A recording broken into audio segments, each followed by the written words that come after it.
So it's been about a month since I've arrived back in Australia and left quarantine, and I'd have to say that I didn't really get up to much. Just trying to get a semblance of being back on the grid, things that I had waiting for me on my to-do list once I got back to Australia, and just kind of enjoying being back home. I thought I would share some of the books I managed to read in the past month.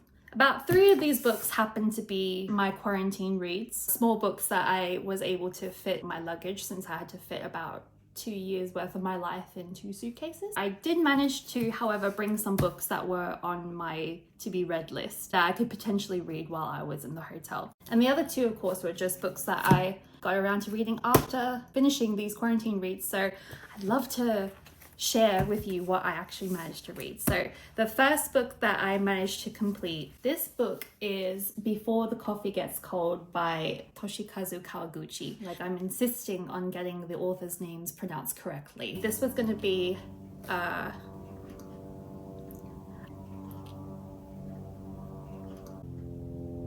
5 minutes later.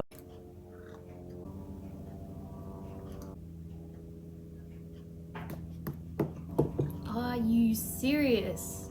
Much later.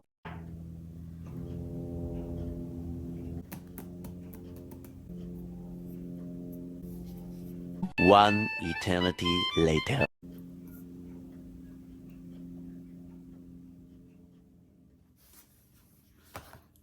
Okay, back to the book. So this story is essentially about a cafe in Tokyo, a very old one that's been selling coffee for more than 100 years, but is very unique in the sense that it can afford its customers the ability to travel back in time. It's a little bit more nuanced than that in the rules that apply. They aren't able to leave the seat in which they are sitting in. They can only meet people who have previously visited the cafe, and the amount of time that they are able to visit the past is before their coffee gets cold, and then they have to return to the present. So basically this book follows the interwoven stories of 4 customers and their experiences. I thought it'd be a really fun read and critically a very short read. I did enjoy this, however, I was very much aware that this was essentially adapted for a stage show or a play. I think a lot of Japanese authors that I've read in English translations have been able to convey characters and their thought processes and their mannerisms in such a skilled way that they don't have to rely on a lot of external emotion or displays of external emotion. Whereas in this book, there was quite a lot of that. And I feel that that is more suited to a more visual telling of this story. I was very aware that I was reading something that is probably better intended for a play or a TV show even. But that being said, it was still quite enjoyable. I think I gave it about 3 stars on Goodreads. Okay, I'm going to put the books that I just spoke about here. So sorry about the untidy piles. Oh, I didn't read that one second. I read this one second. Okay. All right. So the next book that I read while in quarantine was My Sister, the Serial Killer by Oyinkan Braithwaite. I'm hoping that that is the correct pronunciation of the author's name. If not, I am so sorry. I was very intrigued to pick this book up in Waterstones when I saw it, mostly to do with the cover. I think it looks brilliant with green writing on black. I mean, the name of the book alone should scream out to you. I would be very suspicious of anyone who would not want to pick this up and have a read of the synopsis at the back. And yeah, when I also read about the author, the little author bio at the back, I found out that she studied at Kingston University in the same program that I had originally applied for when I was living in London, but I actually got cold feet and decided to decline the offer. It was probably for the best because that was right before the world turned upside down. Yeah, I don't know how I would have been able to manage trying to do a master's program while there was a pandemic. So I was very intrigued to read this book, and it just seemed like something quite fun to read while I was in the hotel. So this is a story about 2 sisters, in fact, who live in Nigeria. And it is shown time and time again within this book that the older sister looks out for the younger one a lot. She actually helps clean up a crime scene involving her younger sister and her partner at the time. So there is this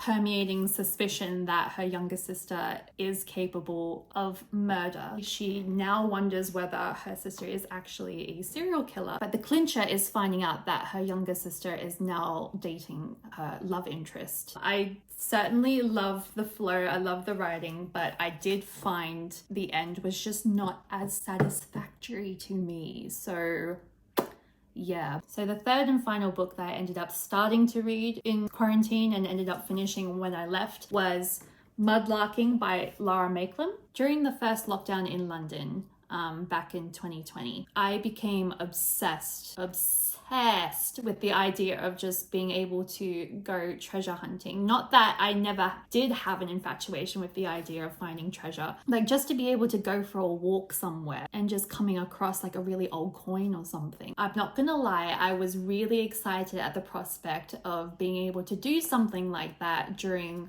my daily exercises that lockdown restrictions permitted. I was so keen to read this book. Lara Maiklem is actually one of many mudlarks and beachcombers who head down to different parts of the Thames and find treasure on the banks of the river. So once it's low tide on certain sections of the river, these mudlarks will go down in waders and Wellington boots and just scour the banks for all sorts of things, dating back to as old as like Roman or Bronze period treasures. London was such a massive hub where a lot of people lived and worked throughout history. So you can imagine the kinds of things that end up getting dropped or dumped into the river. I loved learning about it. I loved reading about her experiences, finding some of these treasures. I loved going through some of the photos that she included in her book, just in the centerfolds there. I wish there were more of them, if I'm honest, just because, you know, I could definitely appreciate just looking at all these different things, and I'm sure she's found a lot more, and the nerd in me really wanted to just peruse her entire collection because she had been doing it for well over 20 years. I really wanted to rank this book highly because of these things. However, I did find that the authorial tone, reading and watching a lot of stuff to do with mudlarking, beach combing, even the bottle dump digging, I am obsessed with right now, and I feel that I'm going to continue along that trajectory for quite a while yet. Surge is also discouraging me from making an impulse buy of a metal detector on Amazon, which I saw for about $1,500 AUD. I certainly look forward to possibly reading more books about mudlarking and treasure hunting and relic finding. So for this next book, I didn't newly purchase this. I had actually had this in my collection for quite a while. I bought this while I was actually in Bangkok for work, and I just wanted something to read while I was in the hotel. And I had previously seen this book in the bookshops back home in Sydney where I used to live. But I'd been trying to exercise a little bit of restraint in just buying books all the time and not actually getting around to reading them. But then I saw it again in a bookshop in Bangkok and I couldn't resist.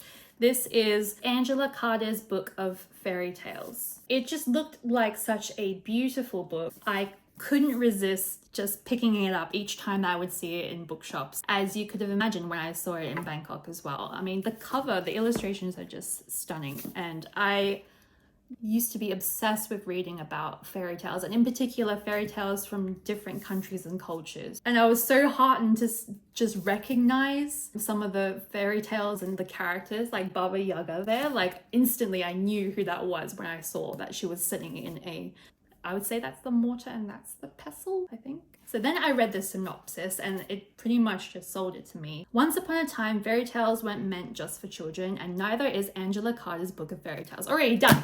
I don't even need to read any more of the synopsis. So here's my money. I'm taking the book. There are so many different fairy tales. I actually don't know how many there are, but I think there are well over 100. Like each fairy tale can be as long as like several pages or as short as one. And so it was very easy to get through. However, reading a lot of these fairy tales back to back, it does tend to be quite repetitive, especially with some of the fairy tales being so similar to each other, even though they are from different cultures and countries. There are a lot of folk tales or fairy tales that are quite similar in concept or just general storyline. A lot of Cinderella type stories, a lot of Snow White type stories, but there are also quite a lot of funny and interesting stories that I myself hadn't heard of or read about, so that was also quite enjoyable. I even read a couple of the 1 or 2 page fairy tales for my friend when I was trying to explain to her what this book was like, particularly the ones that are Inuit in origin, because they are just so unabashedly like bold, and there's just no concept over gender or sexuality as well. In the West, a lot of fairy tales are intended for like children's bedtime stories. I can't imagine reading some of these for my children at bedtime. That would just be not exactly the fluffy fairies and princess type stories, although there are fairies and princesses, but not in the conventional way. I would probably give this a 4, rounded down to 3.5, only because of the repetitive nature of some of the stories. And also I think towards the second half it wasn't edited as well, but I think that's because the original editor of this book sadly passed away, but they still wanted to produce this book and obviously make it her namesake, so I can appreciate that, and I still enjoy reading this book. And this last book, I was just craving some Stephen King. Before I left the UK, I finished reading Needful Things, which is as close as like 5 stars as you can get for me. That I don't really give 5 stars to many books, if I'm honest, although I have so many. I don't actually consider a lot of them to be 5-star quality. I just love Stephen King's storytelling. I love the way he writes. I think a lot of people have also grown quite enamored with Stephen King, and in particular collecting a lot of his books during lockdown. Serge, who also enjoys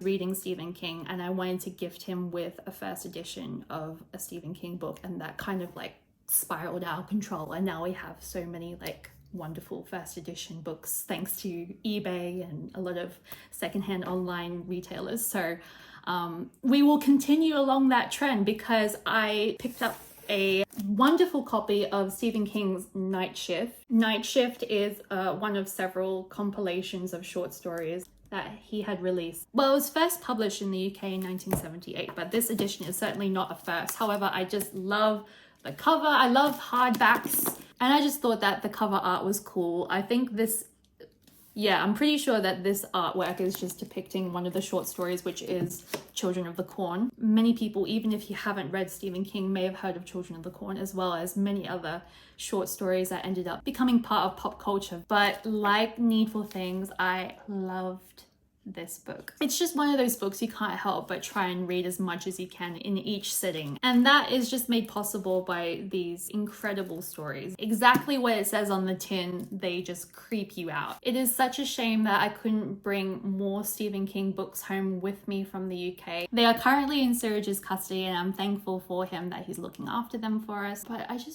really would love to just sit down and read them one day, so hopefully I'll be able to soon. But in the meantime, I'm obviously looking out for any books that I don't already have in my collection that I could buy for myself here and enjoy. And this was one of them. Like, I think it'd be very hard for me to choose my favorite short stories, just because all of them just seem so good. Obviously some were amazing and I would definitely love to like read and reread a lot of these. God, don't make me do it. I don't want to pick. I think Graveyard Shift, obviously Children of the Corn, Quitters Inc. for sure, Grey Matter. What was Battleground about? Totally forgot. Did you want to pick as well? Because I'm having trouble. But yeah, I guess the ones that I recommended just before, definitely those were really creepy, cool stories, and I would definitely read those again. But I would read all of these if I'm honest. This was just such a fun read and I really enjoyed it. Oh, I heard your tummy gurgle. Are you hungry? I think you're hungry. Okay, well, that means I should probably stop talking and feed Chico, because he is a fatty and probably wants to eat some snacks just like me. So I'm gonna stop the video, I guess. I don't know how to end these. I guess we'll have to figure it out for next time. I'd love to do more of these videos if this turns out all right. If it doesn't turn out all right, this will never see the light of day, so no one's gonna know. Hey, no one's gonna know. Say bye. Imagine if he actually just said bye like a person. I guess for next time maybe. All right, well, bye.